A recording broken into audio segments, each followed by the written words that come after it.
Zero's kind of a hunk, isn't he? He got those long golden locks, spiffy red armor, and uses a sword so that when he kills you, it can feel more personal. Plus, his symbol's a Z, which has been tacked onto titles to sell us anime for years. When you're this cool, it's no surprise that he'd be popular with the ladies, and as such, he probably has the most ships in the entire franchise. As a fun little exercise, why not go through some of the most popular ones and discuss their viability? You know, in a hypothetical world where Zero isn't sentenced to an existence of misery and death. Surely there's at least one universe out there like that. So I'm Wes, the Explosion, and this week we're talking about Zero's love life. This might be a weird one to start with, given the phrasing I used in the opening, but I want to do these in order of character introduction, so who can we kick things off with but X? Whether they're romantic or platonic is a topic of debate, so let's give their relationship a look. In the first 3 games, Zero saves X, then X saves Zero. While there's some good interactions here, and it's obvious that the two do care for each other, for the most part, it feels like they're just broing around. They barely interact in X4, the one they do get having X asking Zero to kill him if he ever goes Maverick. Probably not the best time for this, but it does show a level of trust and intimacy. In X5 though, things get a lot more juicy. Zero's stability is called into question, and the two face off in what might be the high point of the series.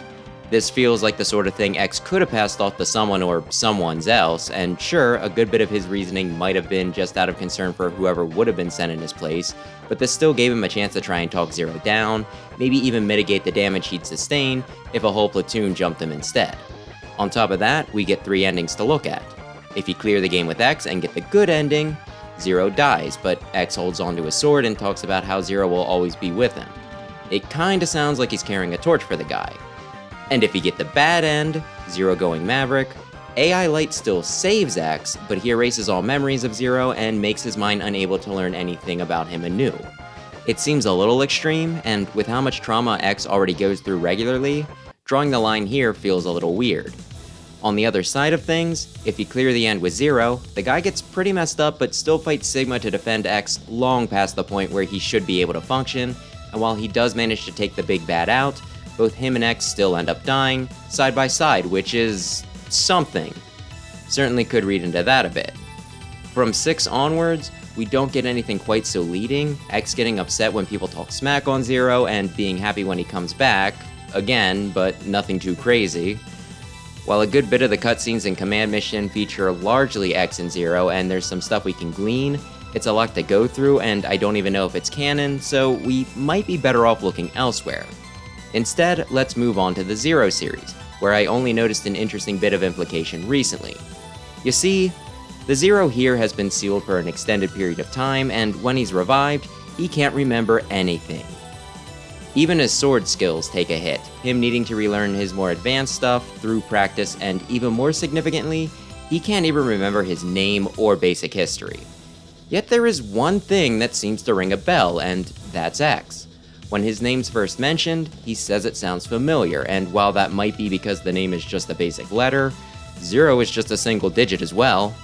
Beyond that, after defeating Copy X's first form, he comments on how he didn't think the original was as weak, and when he finally takes out the Brute and escapes Neo Arcadia, he comments on how he and X were the best of partners, this being the clearest picture of himself he gets this game. When absolutely everything leaves his mind, somehow, his impression of X remains, which is a powerful statement. As for X himself, he talks of how he watched over the world while Zero was asleep and how, with his return, he's finally going to rest. Yet he spends the rest of the series supporting him, giving him insight into the Dark Elf, protecting the Resistance base, and giving Zero hints about a certain twist in the 3rd game, so he's not completely blindsided by it. Maybe Inti Creates just didn't have faith that they'd be asked back for a sequel, but it seems like he just can't leave Zero alone. I can certainly see why people think there's more to this than them just being really good friends. As for whether this ship would work or not, well, there's a few things to consider. My biggest hang-up is that I've always seen X as being pretty asexual, the sort that you could do the most obvious flirting with in the world and throw yourself at, and he'd walk away from it just thinking that you were really good friends. Guess that's more oblivious, but still, with the word Reploid or Reploid having replication as its root word, it means that the entire race is just a reproduction of X, so it always felt like literally the whole race could be considered his descendants, which I think is my biggest problem. This might be the wrong way to go about this though. Reploids are said to have DNA, so just using the blueprints might not be as big of a deal as I first thought. And even if there is some basis, at the same time, Iceman has a crush on Roll despite sharing a creator, and with Wily likely stealing some specs from X, I don't think he was copied quite as heavily as the ones Kane pushed out, without the extensive testing, so Zero might actually be the most reasonable partner in that sense. Clearing out my own doubts, the other big hurdle is that there is no way X and Zero were intended to be gay originally. These games came out in the early 90s and mid-2000s, and let's just say that I don't think the vast majority of fans would have been okay with this, to say nothing of their parents. We're still having arguments about Ike, and Intelligent Systems buried that stuff deep. My point is, I don't think Capcom would have put a boy-boy relationship in one of their flagship titles, for the same reason X wasn't allowed to be a villain in the Zero series, and I'm still unclear on exactly what the deal is with Poison. People would get upset and it'd kill sales. Of course, that was then and this is now. I won't pretend that a lot of people wouldn't still raise a stink and boycott the game, but I do think the backlash would be significantly less, and given how many fans are actually into the ship, it could be seen as worth the risk. I think there's enough in the mainline games that it wouldn't feel forced in order to make a statement or too far out of left field, so I could see the pairing working. I really like both characters, so I want to see them both happy. If they happen to find that together, well, two birds, one stone. Iris probably has the most established ship on this list, and yet, ironically, she might have the least screen time of anyone here. While they did bring her back for Extreme 2, most of her scenes involve her giving typical navigator advice while worrying over X and Zero, mostly Zero, so I'm going to concentrate on her only mainline appearance, X4, which, again, won't be much. Zero's story starts with him rescuing Iris, which might make him seem like her dashing knight, but given how many Reploids the boys save by touching them in later games, if this is a romantic gesture, all three main characters must be Casanovas. All this really does is establish her as a character and that her and Zero have a prior relationship. It's after that where things become significant. Repliforce declaring its independence due to a misunderstanding and pride, the Colonel, Iris' brother, spearheading this move. And when I say brother, I don't mean what Rock and Roll had, two robots labeled siblings because they had the same creator. Iris and Colonel used to be a singular robot, but were split into two when certain traits, Colonel's ultimate warrior status and Iris' pacifism, clashed. Because of this, the two were fiercely loyal to each other, closer than even twins, and yet, when the Repliforce War begins, she goes not with her people and brother, but stays with Zero to support him as his navigator, which speaks volumes. Zero, unfortunately, isn't quite so kind. While he never yells or says anything cruel to Iris, his anger and frustration with Repliforce's course has him in a single-minded state, and he frequently tramples all over the poor girl's feelings. Iris says that the coup must be some sort of mistake and urges talking. Zero brushes her off and says that he needs to do his job as a hunter. Colonel challenges Zero to a duel, and he goes. Iris interrupts and gets Colonel to back off, only for Zero to tremblingly declare that Repliforce must be stopped. The time for another confrontation comes up, and Iris asks him not to fight, but he insists that he needs to. His actions are understandable. He tried diplomacy at the start of the game, and did an admirable job of it too. Colonel just completely blew him off. Still though, I feel like he could have been a bit gentler with Iris. Even if Repliforce did force his hand and he needed to fight them, he could have talked things over with her a bit more, promised her that he'd use the pre-battle dialogue bits to try and talk them down, especially when it came to her brother. Instead, he just gives off the impression that he's going to kill everyone in the army, and Iris' concerns amount to nothing. With Iris sacrificing as much as she did for Zero, a bit of compassion seemed like the bare minimum he could do. To his credit, when he does kill Colonel, he seems upset, so there is a good chance that he didn't mean to take things that far and only incapacitate him, but if he did, he never said anything to Iris about it, and while it's fine for the audience to be left to read between the lines, I feel like that would have been really good information for her to have. It's pretty understandable that when Zero gets back, Iris is no longer there, though he still kinda puts it at her feet by muttering, "Iris, don't do this to me." After that, things start happening pretty fast and a few questions get raised. Iris confronts Zero, holding her brother's core, which she fuses with to turn into a powerful ride armor to fight him.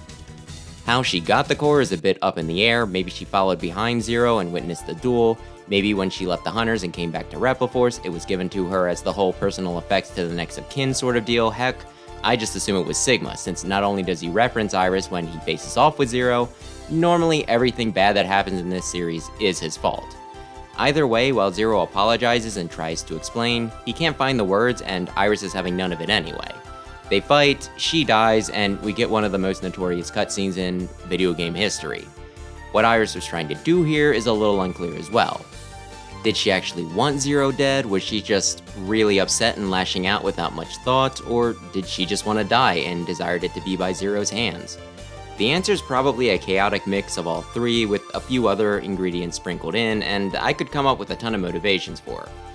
Still though, she dies in his arms after confessing that she wanted to live with him. Yes, in a world where only Reploids exist, and Zero questions his life, screaming into the void. And there you go. A story more tragic than Romeo and Juliet, which is really just about two horny teenagers anyway. The biggest stumbling block with this ship is, of course, the fact that Iris is dead, and remains so, which I've stated my thoughts on in the past. The second is that while I think this is the most canonical relationship, I don't think it's ever actually confirmed, though someone correct me if I'm wrong. While we'll assume that Zero and Iris were lovers, I don't think it's ever explicitly stated, and I think a lot of this comes down, again, to when it was written. While there were certainly some nuanced male-female relationships in media back then, at the same time, it was pretty common that when you had an attractive male lead next to a lovely female heroine, the two were just making out when the plot wasn't happening. We could have another situation like X where the two could be in love, could just be really good friends, or maybe only one feeling that way about the other. To revisit an earlier point, I think it's love on Iris's part, citing how she sides with the Hunters during X4 despite her more obvious ties to Repliforce and Zero being her only reason for doing so. As for Zero, I'd say he had similar feelings but just wasn't so obvious with showing them. He gets really upset when Iris dies, and while this might seem a given, when you think about how many friends and colleagues labeled Maverick that he's had to retire and will continue to take out, this is easily the strongest reaction he has to any of them. Second place going to Colonel, who he was pals with and thus shouts out his name, with feeling as he explodes. Iris gets a cutscene, a monologue, and a drop in octave when she's killed, and while in some timelines, Zero dies side by side with X, it's Iris he's really thinking about when he does so. Now it sounds like I'm talking about something else. And while Iris doesn't get referenced really at all after X5, at the same time, Zero does seem a bit grimmer and more stoic after this. This conflict has a profound impact on him, Iris being the center of that, and if you had to pick a defining moment for the character, her death scene would be it. While whether they were actually dating or not is up in the air, I think it's safe to say that these two did care about each other in a romantic sense.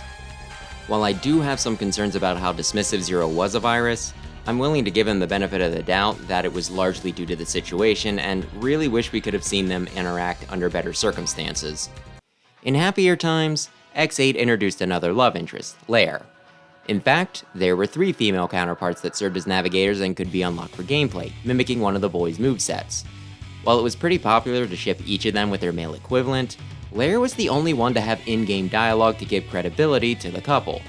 Between each level, you get these short little dialogues between characters, not too long, not too intrusive, and the ones featuring Lair are pretty heavily focused on Zero, making her interest evident. She asks his friends for insight into him, speaks to him directly to try and talk him through what's bothering him, heck, Palette's even a homegirl, drawing Zero's attention to Lair and setting her up for a conversation at one point. Only to have Lair fumble it and tell Zero that they have learned absolutely nothing on the Lumine situation since he went out on his mission. Damn, Palette, I appreciate what you tried to do, but maybe you should have also tossed her a few pickup lines she could use as well. Anyway, there's a natural progression to these interactions, the misfire actually happening first, then her talking to X for reconnaissance, and finally working up the nerve to talk to Zero directly on her own terms near the end. While there's not much there, it's enough that you get the point that she likes him, and there's a bit of character development as well. I like the writing and find Lair's little crush really cute, but there are 2 pretty big problems here. First is that Zero just doesn't notice. Heck, no one seems to other than Palette. Maybe Zero has shonen protagonist syndrome, maybe he only has eyes for X, or maybe after his trauma with Iris, he's keeping himself more walled off to new people. My personal take is that he's just so focused on stabbing Sigma to death and making sure it's the last time that he essentially has blinders on, but whatever the case, dude shows not the slightest signs of noticing or reciprocating. And thus, problem number 2 is that we never got a sequel, an X9. X8 was clearly made with a continuation in mind, So many new plot points and loose ends that never got tied up, and Lair's schoolgirl crush was definitely one of them. Could the relationship have worked? Absolutely, and you certainly wouldn't hear any objections from me. Though it could have also been a jumping off point for an angst-ridden speech about how everyone Zero cares about ends up dead, only X managing to stick around for any length of time, and how he'll never love again. It's a big old question mark on whether this one would have been allowed to bloom, though I'd like to think it stood at least a decent chance of developing into something. Next is Marino from Command Mission. Probably not the most obvious pairing, but I have two very compelling reasons for putting her here. First, when I was younger and really into webcomics, there was this one that I read called Downtime, featuring the cast of that spinoff. Each of our Maverick Hunters was paired off with a new girl from that game, and with them being the hottest, Marino and Zero were a thing. I don't think I'd played Command Mission at that point, so I thought there was probably a decent in-game reason for this ship, but nope. The two either exchange no dialogue in any cutscenes, or if they do, it's so brief that I don't even remember it. And hey, nothing wrong with that, it's fanfic. You could have Luigi pop in for a makeout session with Zero, and Spider secretly record it to sell later, and that'd be just as acceptable. And I did enjoy reading the comics, so I can't complain. That does bring me to point number 2 though. I'm including Marino as a placeholder for any other random ships that have no canon basis, but people like just because. If I miss anyone important on this list, I will feel a little bad for that, but if someone's upset because I forgot some random character that Zero exchanged meaningful eye contact with once and has been the subject of some fan art, popular in an obscure subset of the fanbase, sorry, but I'm not taking the time to discuss something that's speculative. Feel free to argue for it in the comments though, since I would be kind of interested in reading about it. And if I missed something from X Dive, well, I don't do gacha, so I won't apologize for that. Now to swap series, moving on to the Mega Man Zero games, and thus Ciel. She kicks things off by reviving our sleeping dead hero. You get a sense of desperation from her in the first game, Zero often stating that he doesn't know who he is and that the hope she's placing in him could just be a case of mistaken identity, but she constantly insists that the results he achieves are proof that he is who she thinks he is. While she is reluctant to let him go off for the final battle, that seems to be more a product of her own guilt, and there isn't much there in this first outing. From Zero 2 onward though, she seems much more attached. She often implores Zero not to die and desperately calls out his name whenever he does something that seems like a death sentence. While this might seem like a pretty basic thing to do for someone you consider a valuable comrade, compare it to El Piso, who she disagrees with his intent to assault Neo Acadia, but meekly quiets down once he insists on doing it anyway. She's a lot more reserved when it comes to other people, and while I don't think Zero's the only one she cares about enough to step out of her typical comfort zone, it's definitely the most pronounced with him.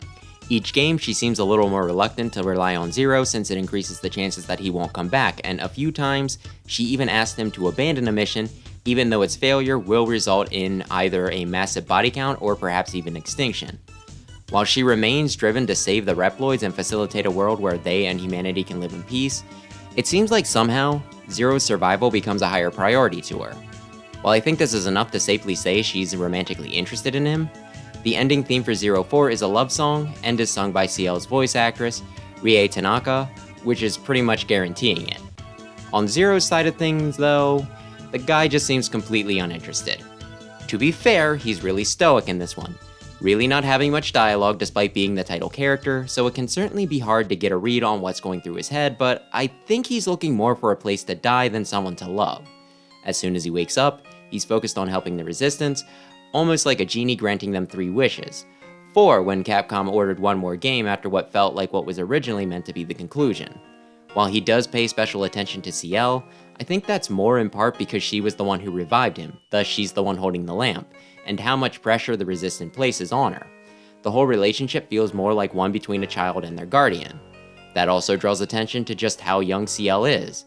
I originally thought she was in her 20s since all the humanoid characters in this are pretty petite, but she's actually 14 starting out and ages up to 16 by Zero 4's conclusion. Compare that to Zero's couple hundred, and that's quite an extreme age gap.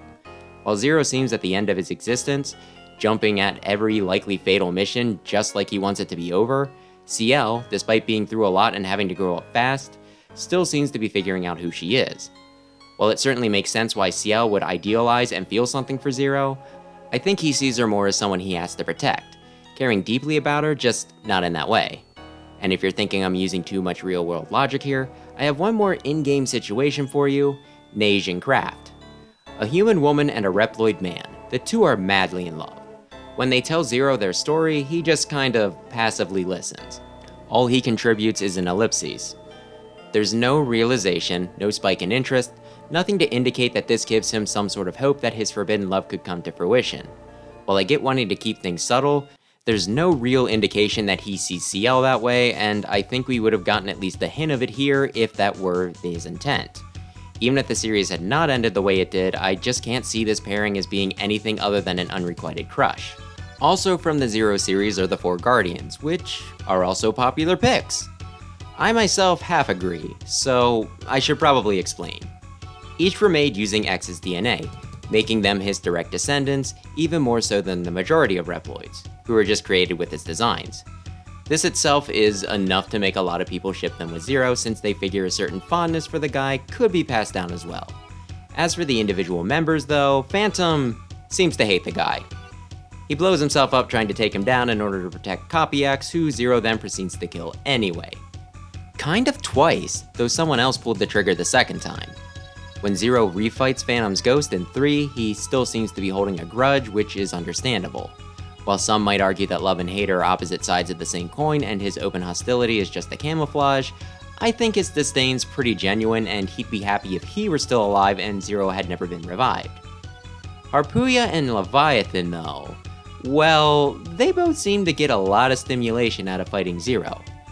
Leviathan confessing to not just how she enjoys fighting him, but obsessively thinking about him, fantasizing about being the one to defeat him and not wanting anyone else to do this before her. You know, like that dumb thing kids do where they pick on the person they like to disguise their own feelings while getting their crush to think primarily about them. She's doing pretty much the high-stakes version of this. And Harpuya saves Zero at the beginning of the second game when he could have just left him to die or killed him himself, but that could have just been a whim. Later in though, after Zero beats him yet again, he goes on a short tangent about how he loves it when Zero beats the crap out of him, throwing out what seems like practically a confession while admitting to being a masochist before teleporting off into the stormy sky. And Zero gives an awkward pause before declaring his mission complete, almost like he realizes the implication but absolutely refuses to acknowledge it. After that, the two of them continue to have a more antagonistic relationship, but there does seem to be an undercurrent of respect and trust between them. Zero later returning the favor by rescuing Harpuya, and Harpuya leading the remaining Guardians to back him over Vile and Omega. You can't really say there's nothing between them, but to call it romantic? Well, I don't think Zero sees it that way at least. And finally Fafnir. Like the other two, he seems to really enjoy fighting Zero. Unlike the other two, it feels more like the typical battle maniac trope, like Goku, giving the same vibes after a bout as a child waving goodbye to a friend after a sleepover where they played video games all night after they were supposed to be in bed. Sneaky little rascals. I should probably confess that, while I like all 4 Guardians, Fafnir is my favorite, so my bias might be making me think that he has a more healthy relationship. So on the whole, while I'll list them as a group, I think only half of the quartet really qualifies for the list. While the age argument could be used here again, since they're all younger than Zero, heck, even Ciel might be older, at the same time, since Reploids seem to be created fully mature, I think it's less of an issue here. And even if it is, I think they're already disqualified from the whole potential romance being pretty one-sided, plus it seems to stem entirely from a desire to have duels to the death. It's really unhealthy, and all parties involved should probably look for romantic partners they can interact a bit more civilly with. So to rank all these, I'd put Ciel at the bottom. Age is the big thing here, and in tandem with that, I just see the two of them as more a child and guardian relationship. While it's certainly cute when a girl wants to marry their father, if any of them actually took them up on the offer, I'm not gonna finish that thought. No, of the whole list, this is the only pairing that's absolutely forbidden. Following that are the 4 Guardians, just because I don't think a relationship should be built upon a desire to kill each other. While I'm not opposed to enemies becoming allies to becoming lovers, I don't think any of them ever got quite to the point where they just visit Zero. Have a nice cup of tea, then leave without one of them trying to leave a knife in the chest of the other, though Harpuya might have gotten there if they'd been brought back for 04. That's kind of a sore spot. Next is Marino, and really just any Zero kiss fill in the blank because. Really no reason for it, but no harm in it either. Go ahead, have some fun with it. Moving on, we have Lair who, while I really like, just didn't get enough room to grow in the one game she was allowed to be in. A shame they didn't use her for command mission, but maybe one day she'll get her shot in X9 when it hopefully happens. She has my blessing, and I really hope she doesn't get shelved. For a really strong contender, we have X.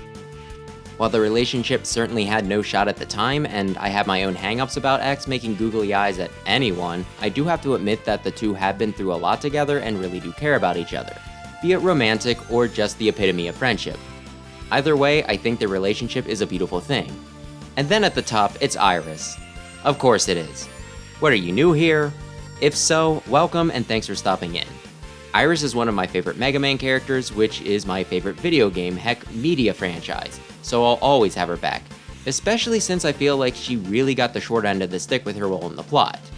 But my dumb obsession aside, she clearly cares for Zero more than anyone besides possibly X, and her death appears to be the most traumatic and impactful thing to happen to Zero, a man who has died multiple times, on top of all the death and destruction he's witnessed and caused, so she meant a great deal to him as well. Of course, they did kill the poor girl just as quickly as they introduced her, so a good deal of their relationship is left up to speculation, though what you see certainly does leave an impression, so she's my favorite here. Just kidding. Top pick is Zero continuing to die and revive alone again and again, because despite existing in a series with multiple apocalypses and not an insignificant number of orphans, he still manages to consistently be the most miserable. While he does still manage to have his good days, this seems only to contrast all the bad all the more, really driving home just how much of his existence is pain. Maybe he'll be allowed to die for good someday. So there you go, all the popular ships laid out. I googled the subject to make sure I wasn't missing anything obvious, and found a poll that largely matched up with what I had here, though I definitely put Ciel a lot lower. While my rankings might have been a bit basic on this one, hopefully my reviewing the pros and cons of each at least added some value, and hopefully the one outlier doesn't cause a bunch of rabid Ciel fans to throw bricks at my windows. Nothing against the girl, I just think she needs to live more of her life. But where do you land on this? Who do you think Zero's one and only should be, and did I give anyone too much or too little credit? Zero is one of my favorite fictional characters, only Majin Buu and X rivaling him, so I would like to see the guy happy, even if that does seem to be forbidden to maintain his edge and brooding demeanor. That aside, thanks for watching my latest, thinly veiled attempt to push the Iris agenda, and maybe consider subscribing if you're into Mega Man. For everlasting peace.